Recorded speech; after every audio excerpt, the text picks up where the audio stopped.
تو یہاں پر الحمدللہ بہت ہی واضح اور روشن بات ہے. میں پھر دوبارہ جملہ دہرا رہا ہوں کہ اپنے ساتھ اپنے ایک سنی بھائی کو ضرور لایا کریں تاکہ اس کی الجھنیں دور ہوں. اس نے سن رکھی ہیں بہت ساری باتیں, اس نے مجلس میں آ کے دیکھا نہیں ہے. کون کہتا ہے کہ ہماری مجلس میں کسی کو گالی دی جاتی ہے؟ مہذب لوگ تو گالی دیتے ہی نہیں ہیں. یہ مجلس, یہ ممبر, یہ عزاخانہ, یہ فرش کسی کو فحش دینے کے لیے, کسی کو سب اور شتم کرنے کے لیے نہیں ہے. ہم کسی کے خلاف نہیں بولتے, کسی کی محبت میں بولتے ہیں. اب مشکل یہ ہے کسی کی محبت میں بولنا اگر کسی کے خلاف جا رہا ہو, اس میں تو ہمارا قصور نہیں ہے, اس میں ہمارا قصور نہیں ہے. میرے بہت چلا ہے وہ سوشل میڈیا پہ, تو مجھے معاف کیجیے گا اگر تکرار ہو رہی ہو. ایک صاحب کہنے لگے جی مر گئے, انتقال ہو گیا, رحلت کر گئے, کوئی فاتحہ نہیں پہنچتی, کوئی درود نہیں پہنچتا, خواہ مخواہ آپ ان کے لیے نظر و نیاز کرتے ہیں, ان کے لیے فاتحہ پڑھتے ہیں, ان کے لیے نظر کرتے ہیں, ان کے لیے دیگے اتارتے ہیں. مر گئے, رحلت کر گئے, دنیا سے چلے گئے, کچھ نہیں پہنچتا ان کے لیے. بس یہی دنیا میں جو کرنا تھا انہیں, ان کا کردار انہیں کام آئے گا, آپ کا بھیجا ہوا کوئی کام نہیں آئے گا. جو انہوں نے عبادتیں کی ہوں گی وہ انہیں کام آئے گا, آپ کی فاتحہ کام نہیں آئے گی. بہت دیر تک میں انہیں سمجھاتا رہا, لیکن جب میں نے سمجھا کہ نہ یہ قرآن کیوں مان رہے ہیں نہ کہ یہ حدیث کو مانیں گے, تو میں نے ان سے کہا کہ حضور یہ بتائیے آپ کے دادا زندہ ہیں؟ کہنے لگے نہیں, ان کا انتقال ہو گیا. میں نے کہا آپ کے دادا پہ اللہ کی لعنت ہو. آپ یقین جانیے وہ صاحب ناراض ہو گئے, کہنے لگے آپ میرے مرے ہوئے دادا پہ لعنت بھیج رہے ہیں. میں نے کہا درود تو پہنچتا نہیں ہے, لعنت کیسے پہنچی؟ مجھے ایسا لگتا ہے کہ بہت سارے لوگ لعنت روکنے کے لیے درود روک رہے ہوتے ہیں.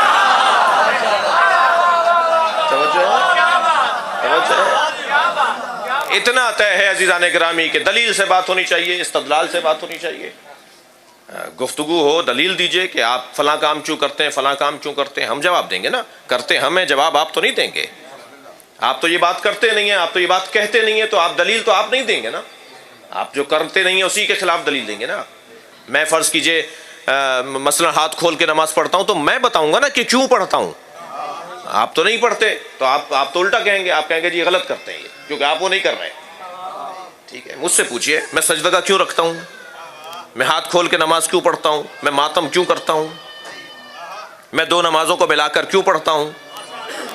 توجہ, یہ ساری باتوں کا ہمارا 40 پاروں کا قرآن نہیں ہے.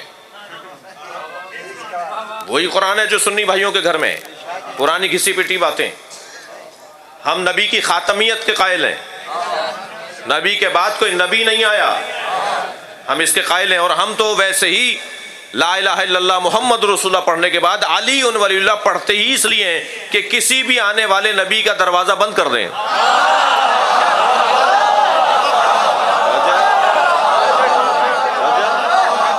یہ خود دلیل ختم نبوت ہے کہ اب نبی کا کلمہ نہیں پڑھا جائے گا, نبی کے ولیوں کا کلمہ پڑھا جائے گا, نبی کے وصیوں کا کلمہ پڑھا جائے گا. ہر بات کی دلیل ہے, اور دلیل اور استدلال سے بات ہونا چاہیے, منطق سے گفتگو ہونی چاہیے. عزیزان گرامی, ثابت کریں. بہت سارے لوگوں کو میں سمجھتا ہوں بہت روشن بات کر رہا ہوں, والذین آواؤ, جنہوں نے نبی کو پناہ دی. یا اللہ, ہم تو اللہ حافظ تجھے کہتے ہیں, خدا حافظ تجھے کہتے ہیں, تو نبی کو بھی کوئی اور پناہ دے گا؟ تو ساری کائنات کو پناہ دیتا ہے. تو مجھے کہنے دیجئے کہ کسی کا فعل اتنا خالص ہو جائے, کسی کا فعل اتنا خالص ہو جائے کہ اللہ اس کے فعل کو اپنا فعل بولے.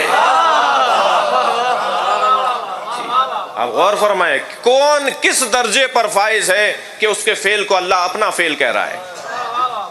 وَوَجَدَكَ ضَالًّا فَهَدَىٰ فَوَجَدَكَ عَائِلًا فَأَغْنَىٰ, ہم نے تمہیں غریب پایا, پیسہ نہیں تھا, دولت تمہارے پاس نہیں تھی, ہم نے تمہیں غنی بنایا.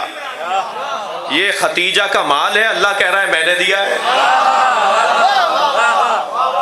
پیسہ حضرت ختیجہ کا ہے, اللہ کہہ رہا ہے کہ میں نے آپ کو غنی بنایا ہے. دشمنوں کے شر سے حضرت ابو طالب نے بچایا ہے, اللہ کہہ رہا ہے کہ میں نے تمہیں لوگوں کے شر سے بچایا ہے. کس درجے پر خلوص ہے کہ اللہ ان کے کام کو اپنا کام کہہ رہا ہے. یہ خالص ترین, ایک ہوتا ہے مخلص, ایک ہوتا ہے مخلص.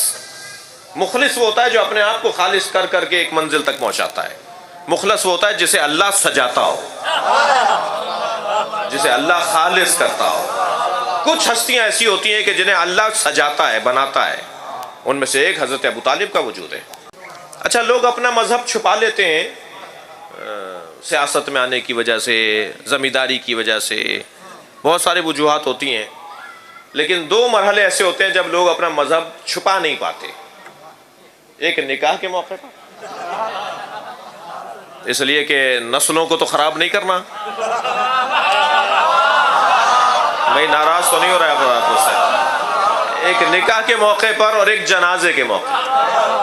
جنازہ صحیح کرواتے ہیں کہیں قبر خراب نہ ہو جائے، چاہے وہ بند کمرے میں، جی چاہے وہ بند کمرے میں بہت سارے لوگ ہیں، میں نام نہیں لوں گا، جو پاکستان کے بڑے نام ہیں جنہوں نے بند کمرے میں نماز جنازہ علیحدہ کروائی، روڈ پر علیحدہ کروائی. جی نہیں، قائد اعظم کی تو علن نہیں ہوئی تھی، قائد اعظم کی علن نہیں ہوئی تھی، اور بہت سارے لوگ. تو قائد اعظم کے جنازے میں تو علم بھی تھا، ان کے جنازے پہ علم کا سایہ تھا، تصویریں موجود ہیں. البتہ ہم یہ بات ثابت کرنا نہیں چاہ رہے، اس میں ہمیں ہماری کوئی صحت میں اضافہ نہیں ہوگا.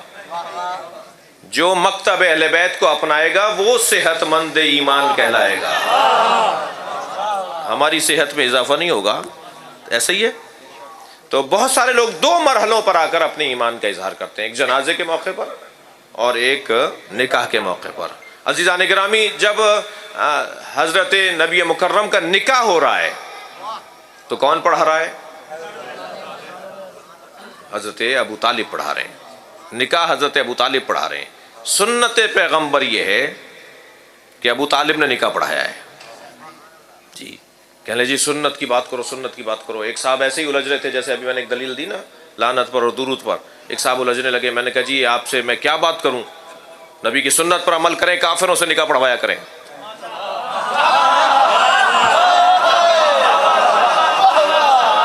صلوات پڑھیں ذرا محمد و آل محمد.